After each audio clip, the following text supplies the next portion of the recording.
In case you haven't noticed, the yen has been collapsing against the dollar, and it's gotten to the point where intervention by both the US and the Japanese in tandem to protect that currency relative to the dollar have been needed. So what's the backstory? What's been going on? So for a long time, you've had a major rate differential between the Japanese government bond market and US treasuries. So the Japanese currency has become, in effect, the funding currency for something called the yen carry trade. The yen carry trade is a scenario where you go and you borrow in a cheap funding currency like the yen with de minimis interest rates, and then you go and buy something like a US treasury, 30-year treasury, for example. Japanese life insurers have been doing this, and other corporates, right? That is the dynamic.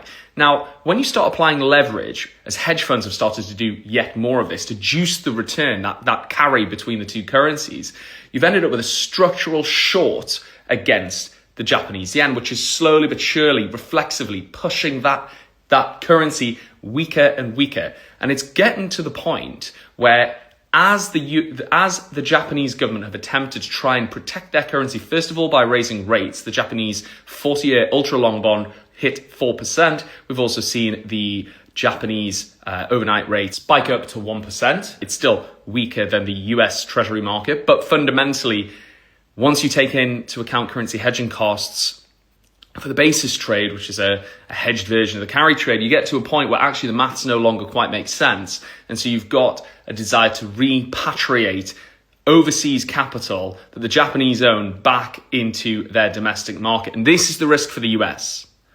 So why?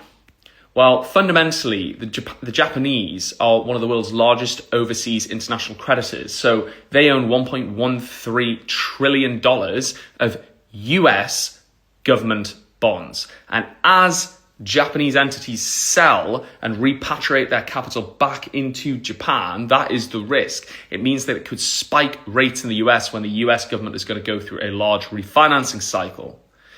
So they have to stop this incentive. That's the issue here. As such, what have they done? We've had a major intervention where you see not only Prime Minister Takahashi and her Minister of Finance intervening by, and there's the risk as well, selling overseas holdings, US Treasury positions to defend her own currency, which is what she's been doing for a period of time, putting yet more upward pressure on US rates. You've seen Besant also get involved, and this is what works because he can print dollars. And given there's functionally no constraint on the amount of dollars that can be provided by the US, this is why we've finally seen the yen strengthen brutally last week against the dollar.